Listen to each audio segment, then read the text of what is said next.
Welcome to A Celtic State of Mind. I'm Paul John Dykes, and today I'm joined once again by JP, not GP. Are you a GP? I don't know. JP, it wouldn't surprise me, but you're a skilled individual. JP Mason and Declan McConville. We're talking all things Celtic. It's the ACSOM Bulletin. We've been running every single weekday for the last year, and we're going to be doing a lot more in the new season. And I was just saying to the guys that there's a wee airy positivity about me today. Declan McConville, I'm going to come to you first of all. Am I right to have a bit of positivity about me as a Celtic fan? Yeah, I think on Tuesday night, we all probably feared the worst going into the game. And in terms of implementing his style of playing, the team and, a clear philosophy kind of shown through. Obviously, it's only early days in competitive football, but, it could have been a very different outcome the other night had Bitton not been sent off. So, yeah, I was very encouraged the other night. I think there's a clear system and identity in that team. If you get the right personnel to suit that system, I'm looking forward to the season fully kicking off. Yeah, absolutely. Now, before the season fully kicks off, I'm going to make a comment about the figure over your right shoulder, Declan McConville, because today was laid to rest a Celtic icon, a Celtic legend, a man who was involved in the greatest era of Celtic Football Club. He took two corners that changed the history of our club. Talk to me a wee bit about Charlie. Yeah, I think, young Celtic fans right away, you see that Dunfermline footage and the old clip that says Gallacher, the man that takes all the Celtic corners and he puts it right in Billy McNeil's head. And, we won our first trophy in 8 years and it kind of sets us on our way to, complete golden years in glory under Jock Stein. And, every single one of the guys in that squad, we've all been lucky enough to meet some of them. Charlie, like all of them, very, very humble, down-to-earth guy, very modest about his football achievements, but really lovely person. And a guy that, constantly went to Celtic Park to support the team. He wasn't part of, the matchday hospitality. He was just there as a fan. And that was Charlie, a good Celtic fan, a really, really nice guy. So yesterday, I was up at the funeral mass for Charlie, stood outside, and it was nice to see the club represented. Don Mackay was there, our former manager Neil Lennon was also there, which was a nice touch, I thought. And his former teammates, John Clark and Tommy Callahan, as well a couple of the Lions' wives. So that was nice to see the club represented, and it was a lovely service. And it was good to see some familiar faces that I've not seen in a wee while. Terry Dick, Jamie Foxx, Big John McLaughlin, Tommy Martin, all the other guys. So yeah, it was a nice service for a very lovely man and a real Celtic legend. Absolutely. Now, we love a bit of Celtic history, JP, and Celtic are making history every single day. Every game is part of this fabric of this illustrious football club. And one thing I found really interesting when I was, here's the klaxon, name drop, I was writing Andy Lynch's book, and he spoke about the fact that not only did he work at Hampden Park as a ball boy, he ended up, the first team he played for was Queen's Park Strollers. Which I think was the third team. It was a Queen's Park third team that he played for. And when the ball is headed into the net, if you watch the footage back, there's a wee ball boy runs up to the net because it gets stuck in the back of the net. It's not like these springy nets now, JP, where it would bounce back out. The wee ball boy runs up and kicks the ball out to the Dunfermline number 4, I think, and that ball boy is Andy Lynch. And you fast forward 12 years, in the Scottish Cup final in 1977, and the same goal, Andy Lynch is scoring the winning penalty kick. It's just incredible, eh?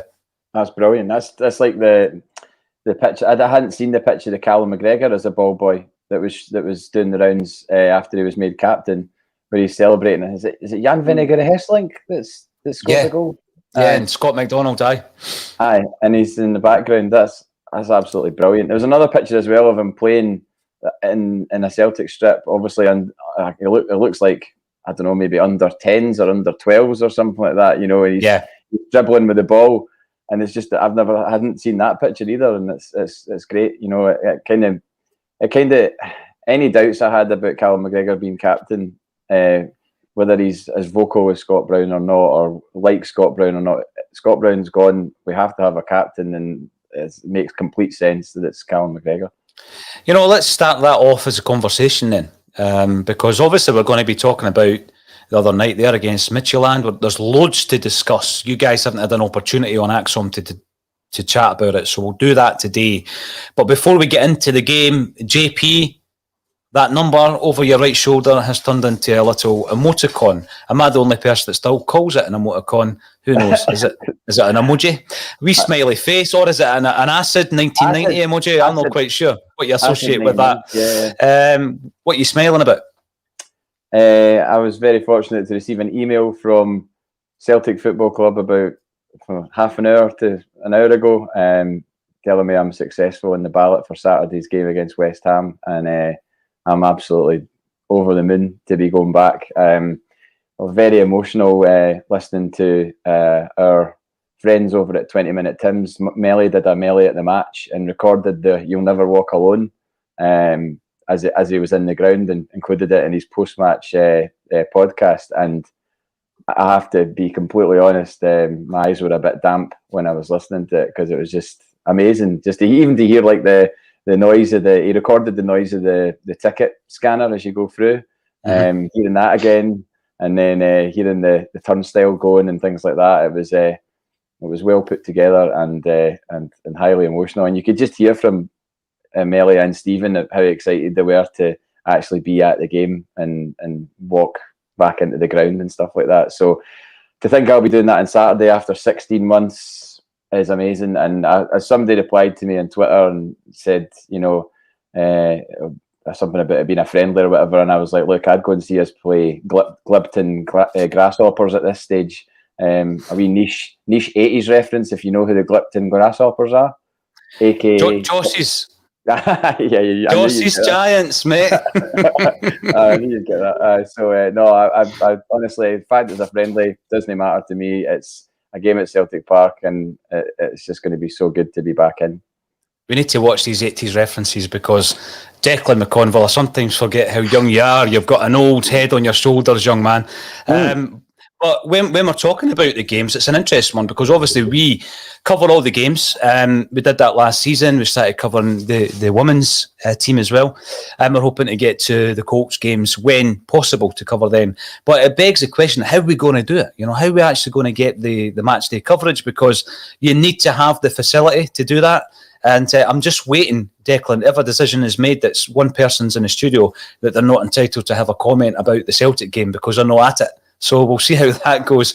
Because, obviously, in terms of season ticket holders against non-season ticket holders, etc., it would be great if the club gave us some kind of access deck at the game. JP's given us an idea, almost like the normal experience of getting into the ground and everything that entails. It'd be great even if there was a wee space that you could set something up half an hour before the game, go to the game, do the same afterwards. Yeah, some kind of shared room, or even using the press facility after the press use, because we're kitted out with Ethernet cables and all that sort of things if you're taking in your laptop or trying to produce content, which I know a lot of Celtic-minded people do. So that would be nice. Might be something the club look at. We're taking small steps here, which are positive. There's, we've been a good number of fan media conferences, which is a positive step in the right direction in terms of engaging and bringing fans back into the club. So yeah, all these type of things are something heading in the right direction. Just before I forget, I should have mentioned John Fallon earlier. I'll get an angry phone call if I don't. So Big John was there yesterday, as per usual, representing the Hoops and winning his best mates Charlie as well. So I don't want to get a Crabbit phone call later on, so better mention Big John. No, hopefully you don't get that Crabbit phone call from the big man, and if he is watching, all the best. Interesting enough, remember the scarves that they were getting remade, and it was like in the style of the 7 in a row and the 9 in a row of the time, beautiful silk scarves, and I think somebody in Ireland came up with a brilliant idea, because the club should have done it, to remake them. And we were going to this event, it was a Johnny Thompson event up in Cardenden, JP. It wasn't the 80th, it was within the last 10 years certainly. And, I went up there, and there's sitting John Fallon, and he had actually got one made for me with my name on it. A Lisbon Lion. And he gives me this gift. An absolute gentleman. So a big, tremendous. Big shout out to John Fallon. I also remember talking to Charlie. Again, here's a big klaxon. Filming the Smiler documentary at Hampden Park. And when I was talking to Charlie Gallacher, we interviewed him just near to the corner flag, the famous corner flag that he flighted the ball in for Big Billy to score the winner against Dunfermline.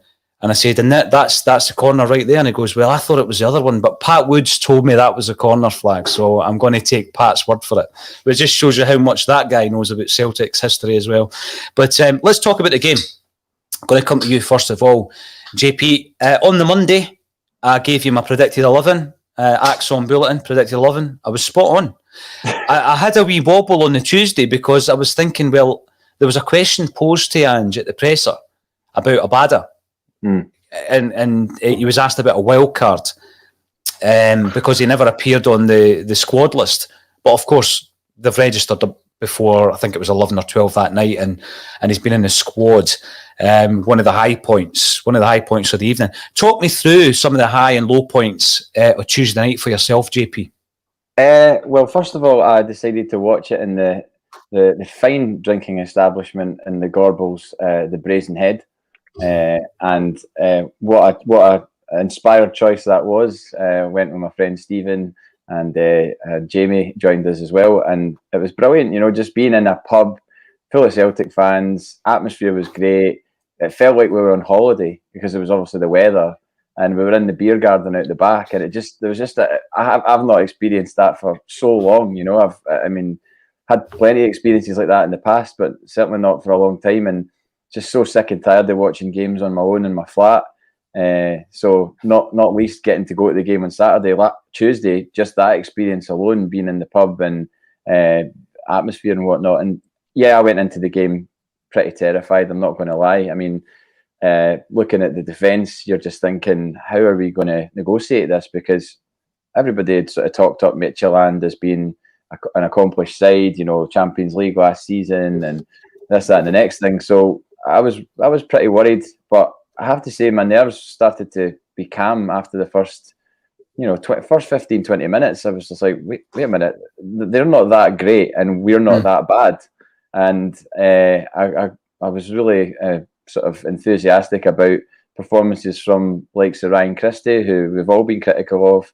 I think it's a bit over the top, the criticism of his shooting, because he scored plenty of good goals. He has obviously had a few wayward shots as well, but I don't think he's as bad at that as everyone makes out. It's more a question of whether or not he wanted to play for Celtic anymore. And Tuesday he showed he wanted to play. Whether it's long term or short term, I don't know, but he certainly gave a good performance. And I thought Abada impressed as well. I said last week, Abada has to be a signing that does something, that doesn't, play a few games and then disappear on loan somewhere and then become another Shved or another, whoever. List as long as your arm. And Tuesday, he took his chance so well. Reminded me a bit of Scott Sinclair in his pomp. And, he's 19. I heard from someone, I think maybe Jamie told me on Tuesday, that the crowds he's been playing in front of in Israel, like his home crowd is about 1,000 or something like that. Like, they're a small club.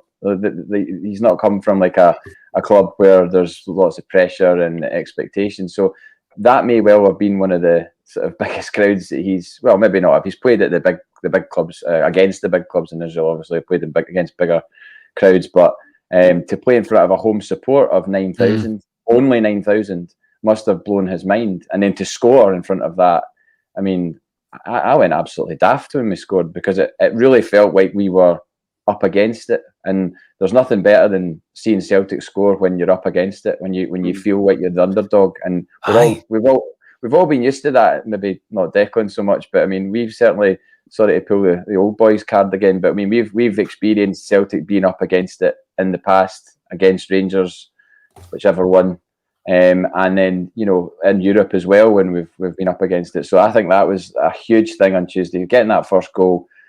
And then, of course, we know what happened after that.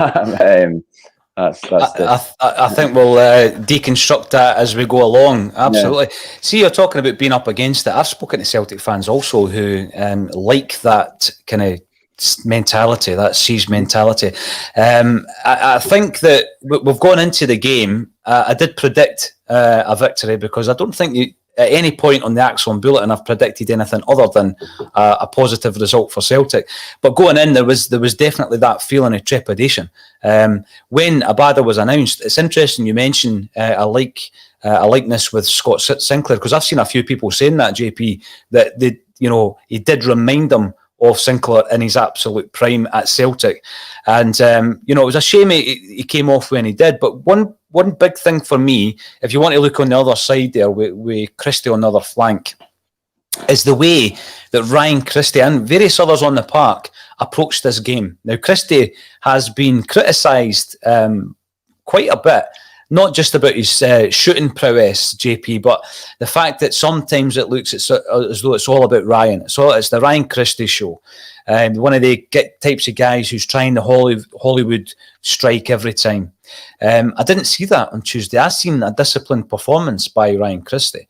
And I think that when a new manager comes in, Dick, and you look at that opening interview with the new manager, I've said before, it concerns me a wee bit when managers talk about this football utopia, the style, I'm going to bring attacking football to this football club.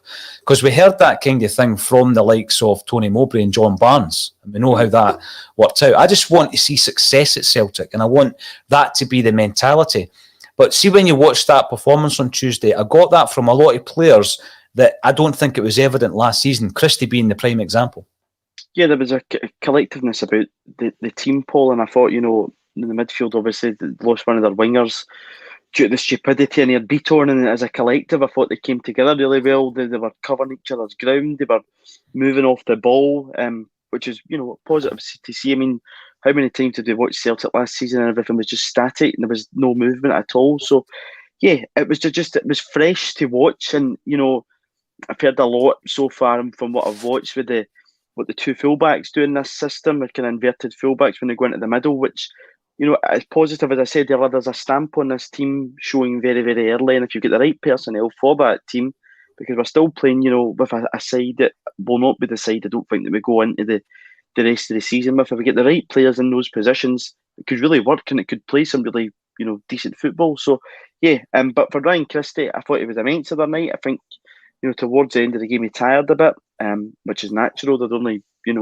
played a handful of games. He hardly featured in a lot of the pre-season games, but I thought he put in a real shift, and if he's still in the position where he wants to leave the club, he's going the right way about it here, because he's shown himself for a good football player that he is, and if that's been the conversation and he's still wanting to leave, then these aren't going to harm anything. But yeah, we'll see what happens with him. But I thought he was terrific on Tuesday evening, Ryan Christie.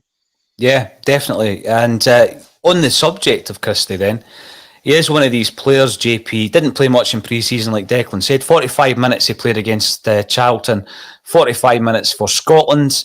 A wee bit of a surprise, even though I predicted he would play, because I just think he brings a lot to the party when he does play. Yes, we've seen shots flying into Rose Ed and everything else, but on the flip side of that, we've seen the goal against Aberdeen in the semi, the Scottish Cup, and also in the final against Hearts. So we know what he's capable of. But it begs the question, I think that Ange is going to get as much a tune out of him as he possibly can for as long as he's at the club. But it's quite clear that if you're available to play, regardless of whether you want to leave, Ange will play you, because he played Christie, played Edward, and he answered the Griffiths question in the same way. He's available for selection. And that's all that he is interested in at this moment in time. It took me back to the time when we were hearing during the pre-season, as we were going on to win 9 in a row, that Ncham was mouthing off to the French press. He thought he was too good for the Scottish League. Remember that interview he gave? Yeah. Thought he was too good for the Scottish League and all sorts. And I expected at that point for Neil Lennon, the manager at that time, to basically either freeze him out or get rid of him.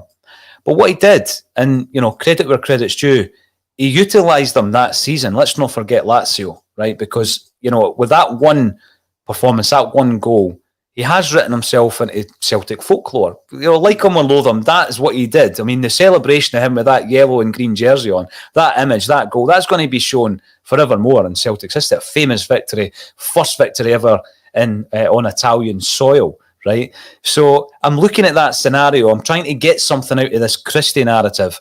Do you think he's a player that Ange could actually turn round? And what I mean by that is Christie had already, I think, checked out. Loads of Celtic fans had checked out on him. What do you think? I think it was you, JP, that famously said, if his head's elsewhere, he can take his boots there as well.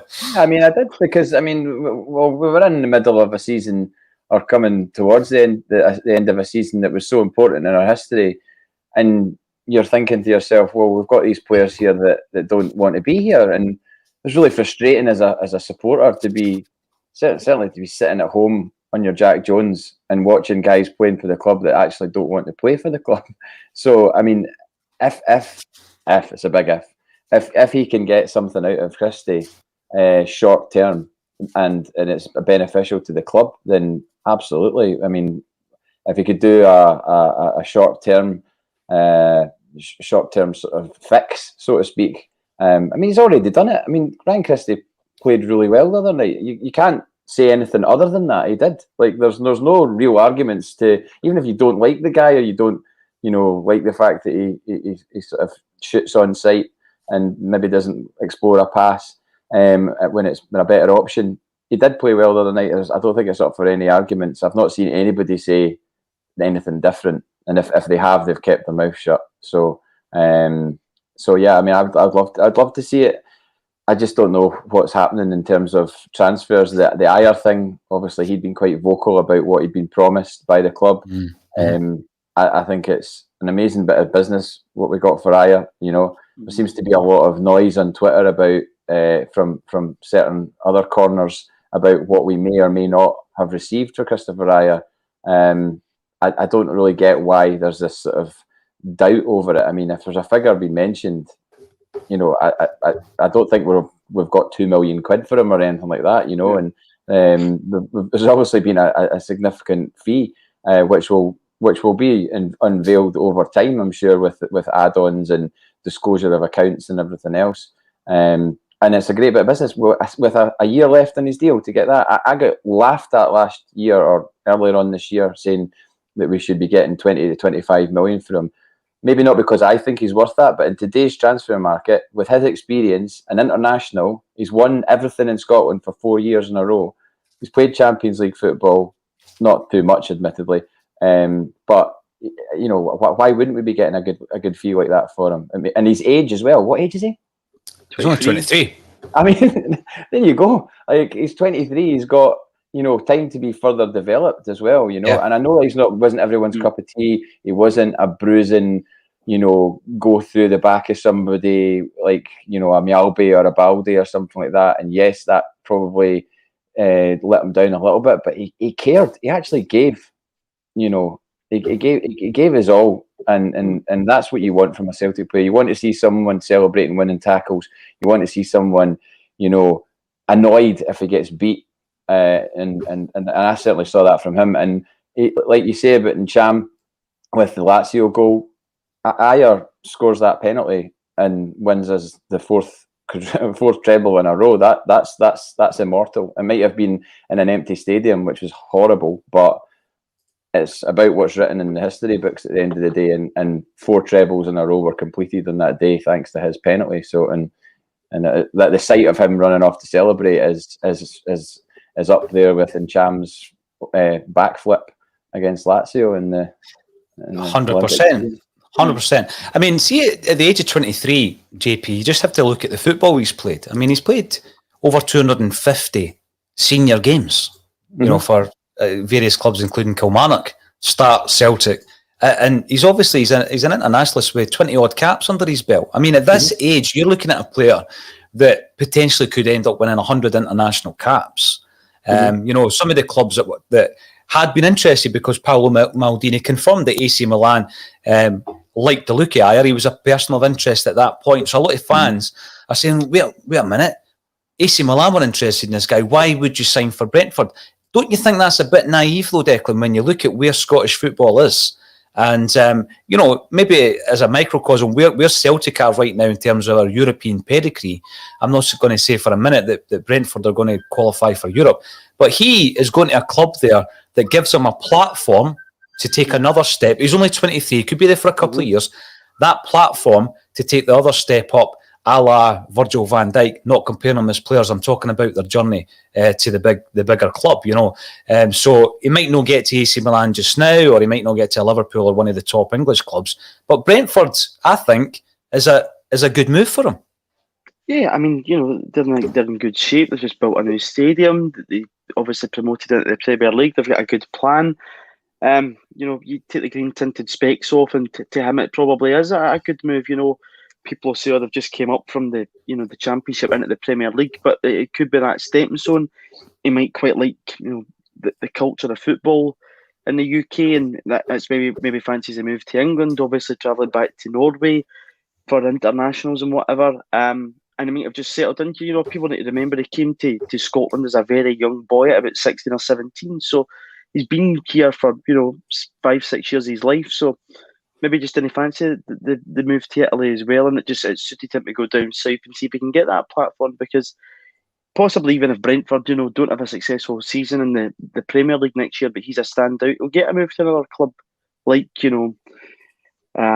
Victor Wanyama obviously went from Southampton to Spurs, so it can happen, and there's no reason why it can't happen with him. And I think, as JP said, I think it's great bit of business for the club that we've managed to get that money on him, and he's played his part in the quadruple treble, and a year only left in his contract for the money that's been branded about. I think it's £13.5 million. I think we've done quite well as long as it's spent wisely, and the man in the banner there hopefully will be the man that's spent wisely on. Well, this is the big headline today, because obviously Carl Starfelt has arrived. Some cute tweeting from the club last night, JP, that I think you would appreciate. Obviously, with regards to one of the main men's in terms of anybody's music collection, it's lovely to see Celtic tweeting images of David Bowie. Love it. However, what I did say, again, a wee bit of criticism came away by saying, are we waiting to sell Ayer and Edouard before we strengthen in these areas? And I don't know if that was the chronology of it, or, because we know that he was obviously in a hotel room watching the game and everything was underway. But obviously the chronology is Ayer's left for 13.5, possibly plus, and then Carl Starfelt's come in. When you look at what happened the other night, and there's still plenty to discuss about the other night, JP, the fact that we brought in Carl Starfelt, I felt the centre-half was more of a priority than any other area of the park. There are other areas that we need to strengthen, but I just thought, the whole Bitton thing came from the fact that he was playing in the first place. Came from the fact, because he would never have been playing in midfield. He was only playing because of the dearth of centre-halves that we've got. A few people before the game suggested that they would even play, Dane Murray before him, because he had shown up really, really well during pre-season. And by the way, he played really well when he came on. But the frustration here, as well as I'm positive and I started to show off in a positive manner, the frustration is this didn't happen a couple of weeks ago. JP, what's your thoughts on that? Well, I mean, you only need to go back to the game at Ibrox. Near Bitton wouldn't have played in that game where he got red carded for hauling down Morelos and he got done. Now, I don't know if anybody said this, but Jamie pointed out when we were watching the game that I think Bitton thinks that guy that he was chasing, I think he thinks he's the linesman. Because if you look at the way that he looks at the guy as he's running, and then he kind of all of a sudden goes, "Oh, wait a minute, that's one of their players. That's not the linesman," and that's why he hesitates. And then the guy's off, and he's got a march in him. Obviously, the guy did make the most of it. There's no doubt about that. He did make the most of it. He was looking for a penalty, and obviously we know what happened later on in the game to that guy, and karma is a bitch. But the reaction from Bitton was completely unnecessary. Everybody said it. He said it himself. He came out. I think I saw a screenshot of his apology on Instagram where he said, "This is a platform I have to make an apology, and I'm sorry." And I'm sure he is sorry, but we were in a really, really strong position, and but for an absolute moment of madness from him pointing a finger in a guy's forehead, it's just completely ridiculous. We could have been, in a much stronger position right now. I really, really hope that, we don't rue that moment come Wednesday next week. I hope I think they'll have a full house. Is that right? Is Denmark, are they okay with restrictions? I think they've, I might be wrong on that, but I'm pretty sure was there not games played? The decent crowds at the Euros, JP. So aye, that's what I thought. Yeah, so I mean, they're going to have the advantage of that. Thankfully, they don't have the away goals advantage, which kind of blows my mind in a way that is now gone. It's been such a huge part of our lives as football supporters. Yeah, it's insane to just think that's suddenly gone. It's not it's not something small that's been removed here. That is a massive, massive thing that's been removed and changes the landscape completely, because a 1-1 for them with an away goals rule, you're thinking, oh, well, we're up against it next week big time. But it's just, as the manager said, it's half time in the tie, and there's no real advantage because it's as you were. So we've got to go over there without near Bitton, which is possibly an advantage. And to be honest, I know it's mental, but I would probably, if I was him, I would play Dane Murray at centre half. I mean, it's you could say it's a gamble, but I mean, the guy's in the squad. He played the other night. What real difference does it make playing him next week? You know, I mean, if you're going to get played at home, why not away? You can't pick and choose your games for Celtic. You know, it's you're either a first team player or you're not. It's the same with the Saka argument in the final. People are like, oh, you shouldn't have let that guy take a penalty and blah blah blah. It's like, he's an international player. Like, he's in the squad. He's playing in the team. You know what I mean? Like, he's a forward player. He would take a penalty for Arsenal, so why wouldn't he take a penalty for his country? I admit it was on a huge stage and it carried a lot of weight, but I don't get that argument about, oh, you can't do that to a 19-year-old and everything else. It's like, well, no, I'm sorry, he's there. He needs to play, and I would say that argument applies to Dane Murray next week.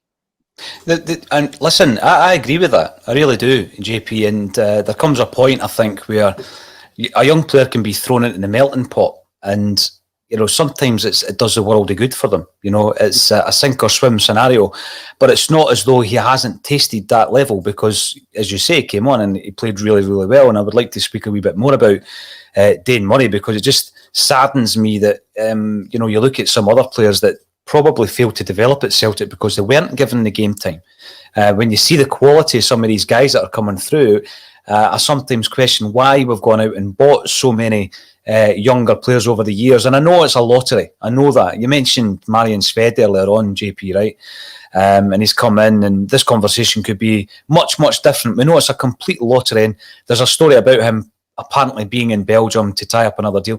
Great. If he goes, brilliant. We get him off the wage bill, we move on. And, you know, I'm waiting to see that image of him at some Belgian club being announced as a signing, and that's a positive for me, as was Bayo. And I'm also looking forward to seeing the Encham announcement when he signs for wherever Encham is going as well. But see, when we're looking at the Bitton incident, and I've watched it so many times, there's a real almost like comedic nature to the way that not only does he point at the guy, JP, right, he then does this thing, and it was like Rick Mail and the young ones where he would assault Vivian, and he's poked him in the eye almost with his finger, and it's ridiculous to watch, because he's had an opportunity after the first finger point to realise, right, I've already been booked, calm the heat, you know. This guy's, and you know at that point that the guy's dived, you know that, because he's not whistled for a penalty. There's no penalty, yeah. Right?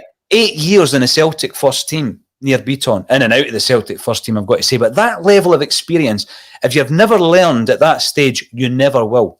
So you look at the game that you mentioned at Ibrox, his awareness, the positional awareness was non-existent, and that's what put him in trouble against Rangers, and that's also what put him in trouble. And I know people might say, you know, look it back, the guy was offside. He was a foot offside, but at the end of the day, his positional awareness is so bad, but so is his recovery, because all you're doing at that stage is you are shortening that gap, knowing that your goalkeeper, or expecting that your goalkeeper is going to be at his near post, so that it's going to be difficult for him to get a shot in.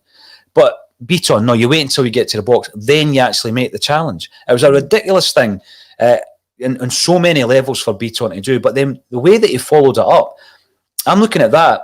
I'm not quite saying it's unforgivable, but for a guy that age and, you know, with that level of experience, to do that and put us at risk, and let's be honest, I mean, would we have come away with a better result? Who knows? But the chances were, the way the game is going, the momentum was building as well.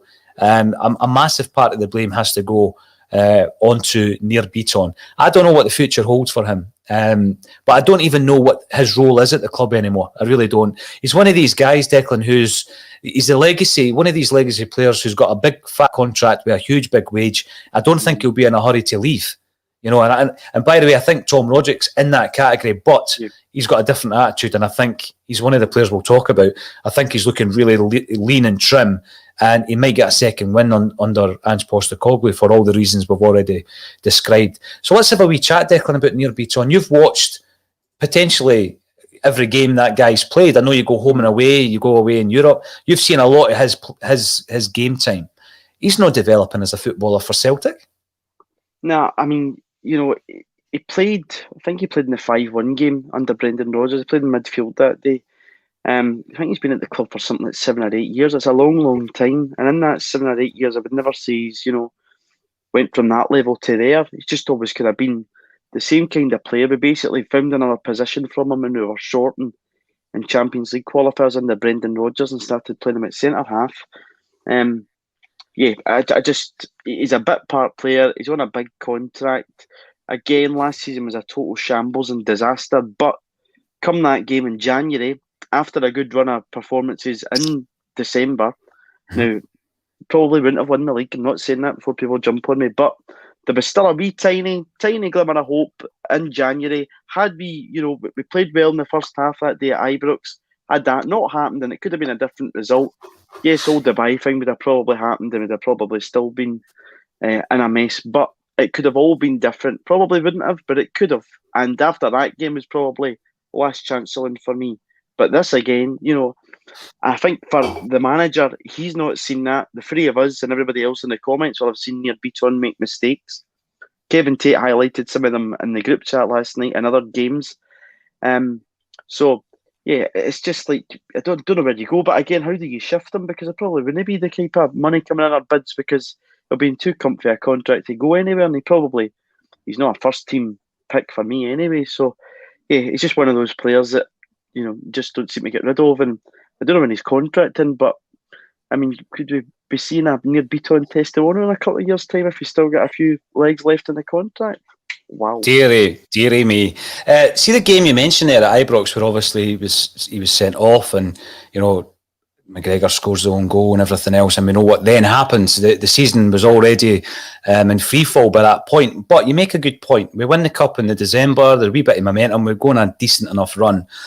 Were we 6 points behind Rangers that day going into that game? I think. Yeah. Yeah. So I know we had 2 games in hand, and they've made an arse of the 2 games in hand, but because still, you just don't know what would have happened. You know, momentum might have changed and whatever else. But yeah, it's in the hands of the gods. It's done now. But it's still a game where you look at and think to yourself, the result just even in that game could have been different, and it could have did something to Rangers that might have put a bit of pressure on them. But we don't know. But again, Paul, you know, that game for me was a big game in the season, and he came back and he played at Livingston. I think he actually scored when he came back after the whole isolation thing, and he scored at Livingston. So God knows. God only knows. In talking about Bitton and the fact that we're going into the next game against Midtjylland, looking at a youngster, an 18-year-old who has played one competitive game of football, one senior game of football in Dane Murray.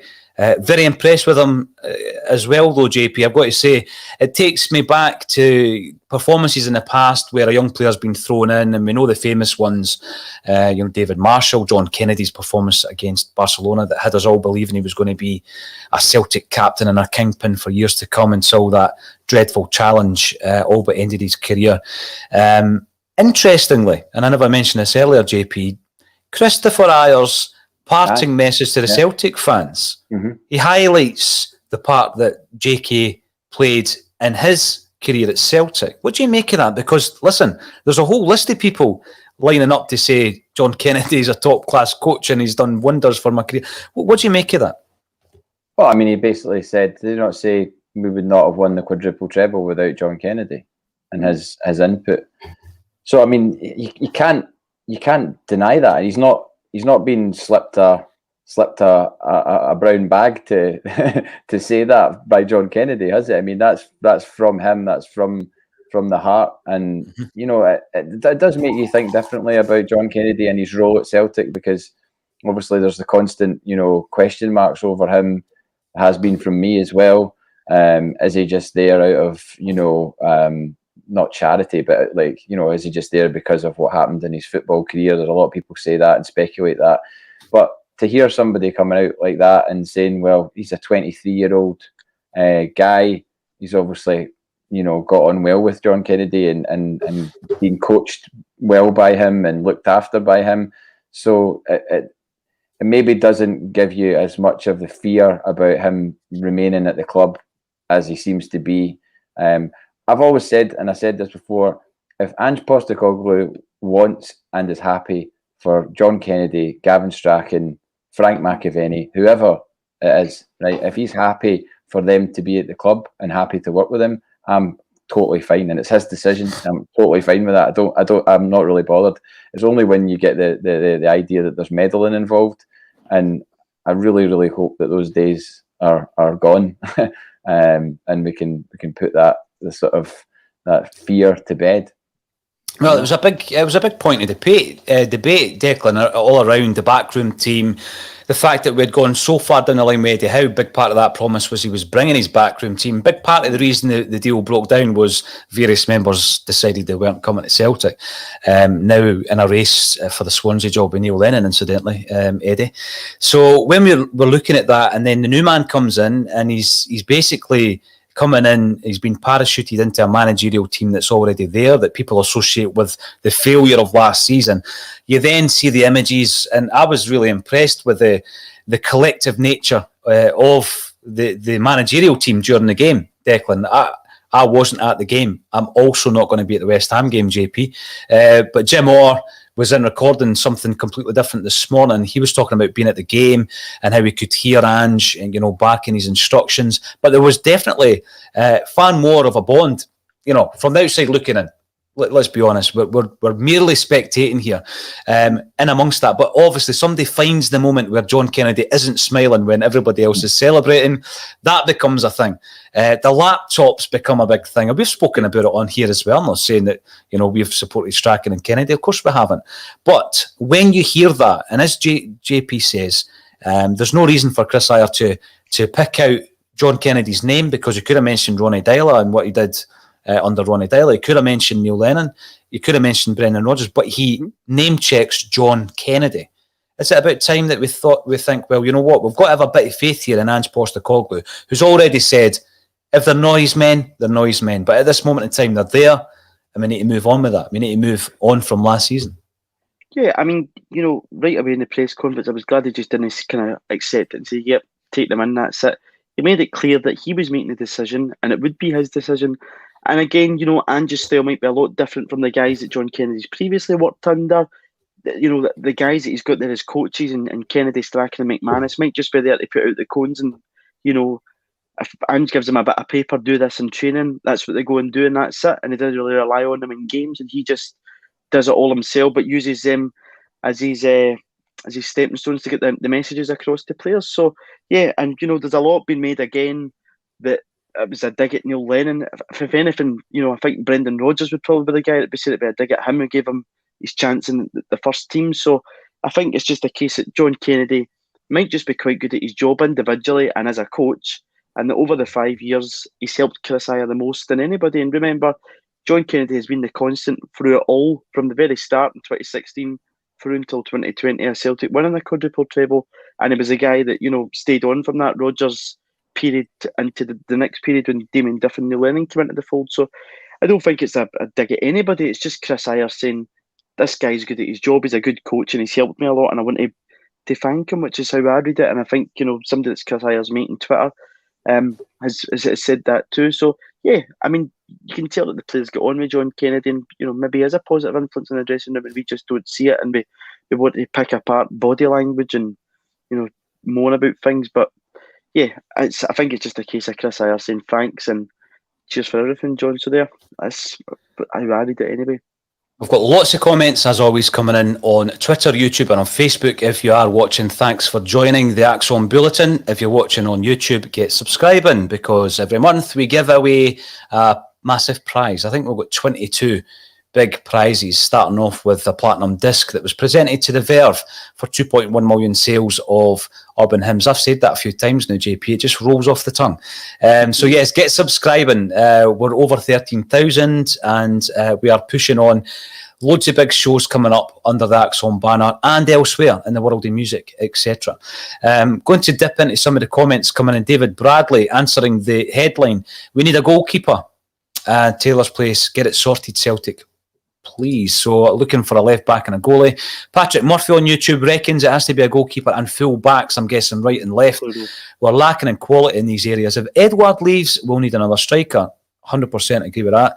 But Celtic, we won't sign until players leave. Champions League or Europa League is secure.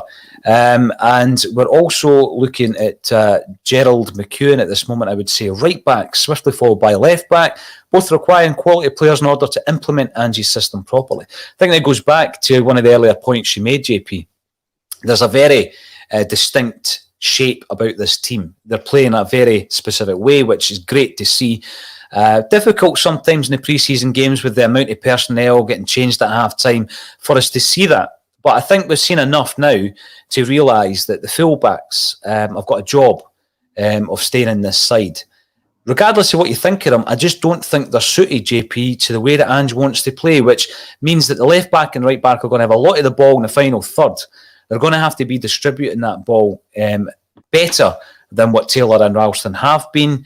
But I'm not getting on this bus of the other night, putting Ralston in the same bracket as Barkas and Bitton has been one of the reasons we never won the game. I think he was competent enough. I really do. I know he's not the long-term answer for Celtic. 100% agree with that. But I just think at this moment in time, until we get the reinforcements in that we require, I think he was competent enough. But the right back and the left back, they are a priority. Are they more of a priority for you, JP, than a goalie? Yes, 100%. I'm not getting my knickers in a twist about the Barkas thing. Right, it was a mistake, and he'll know it was a mistake, and I'm sure he regrets it.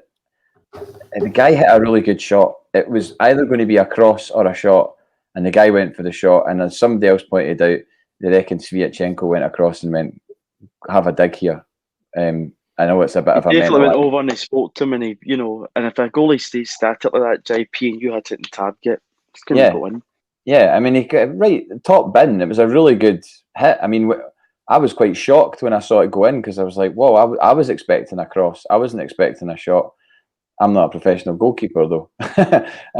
So, I mean, I saw Lawrence Connolly put up on Twitter last night that he has faith in Ange Postecoglou and Stevie Woods to make a keeper out of Barkas. The argument there would be why do we need to make a keeper out of a guy that we paid $5 million for? But I'm not ready to completely abandon faith in Barkas until if he makes a litany of errors over the next however many games, 4 or 5 games, and he's kept in the side, then okay, fair enough. The guy's not there mentally and professionally for Celtic, but on the basis of that one mistake, I don't think it's a case of the guy's a dud, get him out, get somebody else in, get Forster back, or blah blah blah. I would say that we probably do need to sign a keeper, and that would involve either Bain or Hazard going out on loan. I think we should probably sign I'm not saying go out and spend crazy money, but there's probably a keeper out there that we could get on a reasonable fee somewhere. Everybody's fancying Sergio Romero this morning, which I think might be a wee bit out the price, but he is a free agent, so possibly his wages might be an issue, I would imagine. But yeah, I think maybe a fresh keeper into the mix, but I don't think it's a case of get rid of Barkas, he's terrible. I don't think you can just base a decision on that one mistake. Big keepers make big mistakes. De Gea's made some absolute howlers. Arguably one of the best keepers in the world. There's numerous other examples at the Euros as well. There was a lot of mistakes made by keepers. Do you fling them under the bus and tell them their careers over at their club or whatever, or at international level?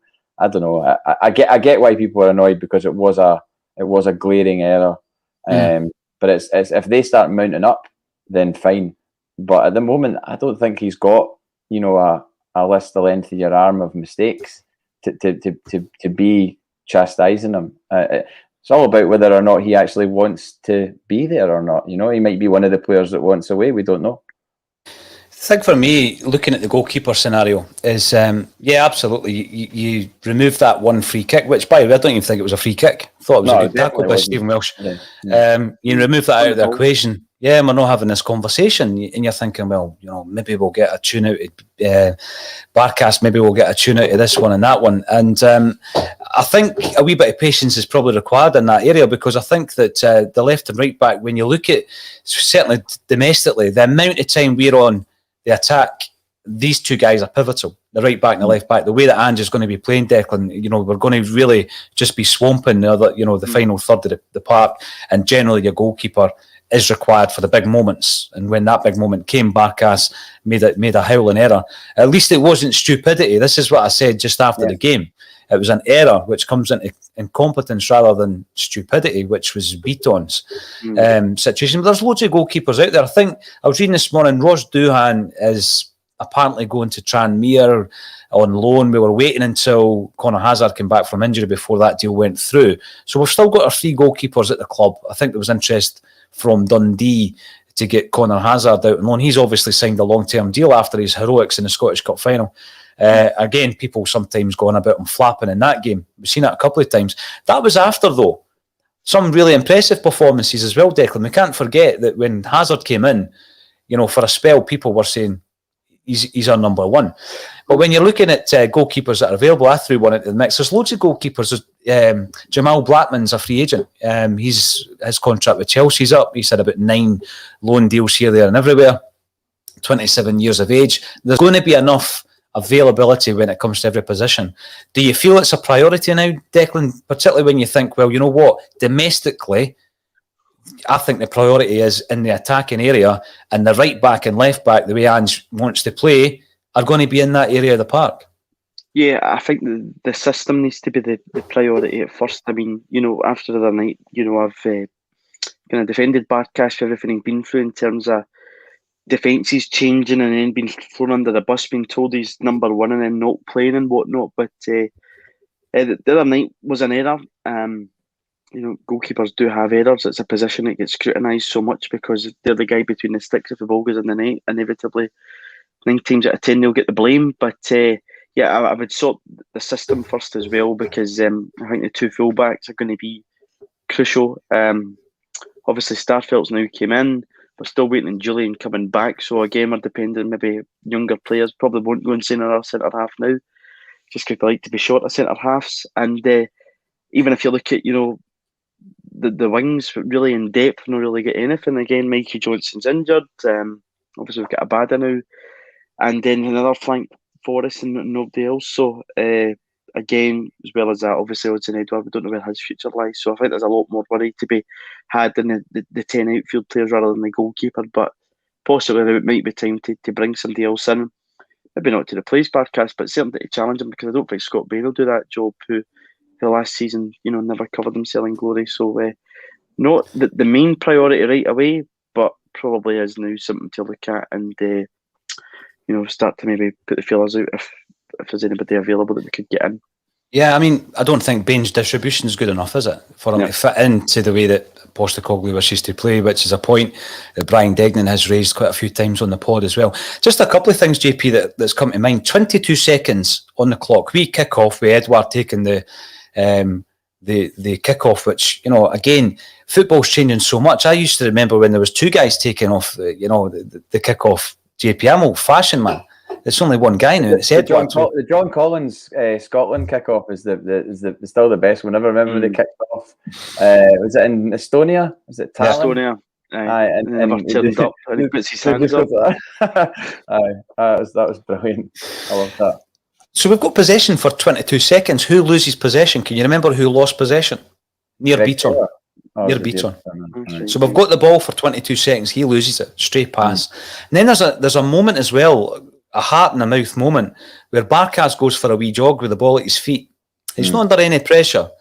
And then he passes it across his own goal to near Bitton. So there's a question all about the positional awareness of Bitton, that he's actually standing opening his body up for the ball when he's standing in the middle of an empty goal, and Barkas has only got one option, and it's to play it to Bitton. So I think there was a whole host of issues with Bitton's performance, not just that sending off. He takes a really bad head knock, and he's off the park for 10 to 12 minutes. So he's only played about half an hour. And then you're looking at the fact that there's a change in the central defensive area as well, which Barkas also has to deal with. So I'm not blaming everything on their Bitton, but let's be honest, it was the start of the issue was Bitton getting sent off as well. Looking at some of the points coming in, Lazarus, who is going to be Celtic's Lazarus, like a Lazarus from the Flames. Bitton is a bang average midfielder and an awful defender, says Lazarus. Brian Watt comes in to say there must be affordable keepers out there who can pass the ball about. I mean, that seems to be what Ange Postecoglou wants. I think, to be honest with you, Barkas can do that. Declan, I think he fits the bill in that respect. Yeah. We've maybe just not seen enough of the shot stopping that we come accustomed to with guys like Fraser Forster, Craig Gordon, who were brilliant shot stoppers. So I don't know if he's in the market for a goalie. What I did like, though, was that when he came out, JP, going back to what Declan said earlier about being thrown under the bus, Ange never threw anybody under the bus. And in actual fact, he said, that's on me. So first post-match competitive game interview, and he says, that's on me. He takes the responsibility. Whatever he's saying in the dressing room is different. He can deal with all that. But he's not throwing his players under a bus. And I was impressed with that, JP, after what we've seen and heard last season. No, 100%. And I might not quite be on the Ange Postecoglou wave, but I'm in the surf and I'm paddling and I'm waiting to get on the wave, because the more I hear from him, the more I like what I hear and the way that he's dealing with things. And I think Kev said this maybe on the post-match, not doing that gives Barkas an opportunity to go out there and, I mean, Barkas could be a hero on Wednesday night next week and make a couple of crucial saves. I mean, there's no question Barkas is going to play in that game, right? There's no way that he's going to change keeper for the next leg of that game, right? So Barkas is playing next Wednesday, regardless of the mistake. Obviously, that comes with its own pressure, but it also gives him he's got the confidence of his manager to be like, right, you've not thrown me under the bus after that. You're well aware that it was probably my fault for that goal, but you're putting faith in me to go out there. I'm going to do my very best to justify that faith. And that's kind of how football works a lot of the time, isn't it? Or at least that's what I believe it to be like. If players, even if players of limited ability, if they're given faith by the manager, then you could get an extra 20-30% out of that player because of how the manager's dealt with you. So I really, really want Barkas to have a good game next Wednesday and hopefully, maybe just silence a bit of the critics, because he's been absolutely slaughtered. I mean, seen so much stuff over the last few days since the game. I really hope he's not on social media, because it wouldn't be a very healthy place for him to be, I don't think. So yeah, that's my thoughts on that. Looking to Wednesday then, I know that you're going to be at the game at the weekend. JP will be covering that game as we always do, but looking at Wednesday next week, a couple of questions to answer, Declan. Do you stick with Barkas? Do you show him that faith? Do you give him that vote of confidence by picking him against Midtjylland? Is that a no-brainer for you? Yeah, I think you do. I don't think it would help him if Postecoglou does want to persist with him to drop him for next week. And again, if you brought in Scott Bain or Conor Hazard, I wouldn't have much faith in it. So yeah, I would prefer Barkas to start next Wednesday over the other two goalkeepers. So don't think it would help the goalie if he dropped him. So yeah, Barkas for me next Wednesday night. What about centre half? That problematic centre half position, Declan. Who gets the nod? Who comes in at centre half?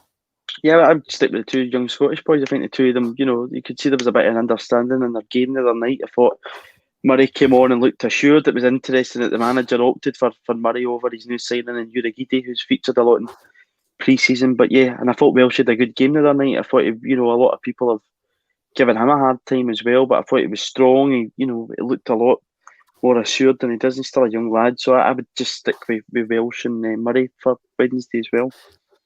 Declan makes a good point, JP. I thought that we probably seen Stephen Welsh's best performance the other night. And I've been a big supporter of him. I think he's a very promising player. And we're talking about, when Julian comes back, there's this thought process that the centre-half partnership will be Julian and Starfelt. If Welsh puts in performances like that, it's going to be difficult to drop him once Julian comes back. I mean, I hope that he can develop a partnership with Starfelt when he's able to play, because everything I've seen on Tuesday night from Welsh was positive. Even when he was penalised for that free kick, I didn't think it was a free kick. I seen him talking Dane Murray through the game. We've seen him doing that with experienced players. So 2 points to be made on that. Firstly, I think that he's growing as a player. He's grown in stature. You can see that from performances like Tuesday night. But the other one that I would say is it's a bit of a concern to a degree that if we brought in Urhoghide, yet we're not that sure of him that we would put him on in a game like the other night, but we would put on Dane Murray to make his first senior appearance. So going into Wednesday night, do you agree with Declan, JP? Dane Murray, centre-half? Yeah, I do. And if, like you said about Welsh, we'll be in a pretty good place if Welsh and Starfelt are the starting central defenders by the time Julian comes back. And, that's a strong position to be in if Julian's struggling to get in that team, because you want that to be the competitive nature. And just on Welsh, I think what you see there is Welsh hasn't tasted success with Celtic. He's not been part of this run of quite crazy success that we've had over the last 4 years, winning everything. We won everything. There was nothing left unturned. We lifted every single trophy. And guys like Ayer have left because they've reached their kind of glass ceiling. It's like, well, at what stage do you obviously we didn't win anything last season, but he's won everything in Scotland. He's ticked all those boxes. We've now got a guy in Welsh who is homegrown Scottish Celtic fan, and he's playing for Celtic, and he's not tasted success. So he's absolutely hungry, and you could see that on Tuesday night. You could see in the way that he was playing, the way that he was tackling, the way that he was, a bit like a man possessed at some points. And that is 100% what you want to see as a Celtic fan, a Scottish boy playing his heart out for Celtic. And, we've given him that platform, and, long may that continue. And you could say the same thing about Anthony Ralston as well. My only concern is that Anthony Ralston has been in and around about it for so long and hasn't done that. So why is it suddenly going to happen now? Because people would say, oh, well, you were slating Anthony Ralston. I wasn't slating him as such. I was just saying, well, our previous right back was a Swedish international who's been decorated with numerous caps, and we haven't had anybody like that since then. And Anthony Ralston's been at the club for the last 4 years and has been sent out on loan. Didn't really dig up trees at St Johnstone or Dundee United. Didn't give us anything to think, oh well, we've got a player there. We should be giving him the right back berth every week. But with Stephen Welsh, this is all new to him. He's not been away, and he has been away on loan at Green and Morton, but he's not been in and around about it for so long that you're like, well, he's missed his chance and anything like that. He looks really, really, really hungry and assured, and again, with somebody experienced alongside him eventually in Starfelt or Julian, then it can only get better for him. And Murray as well. If he's talking, if a guy like Stephen Welsh is talking Dane Murray through games, then that there's something of a player there, Oh, definitely. Listen, it's been great catching up with you guys again every Thursday on a Celtic State of Mind's Bulletin.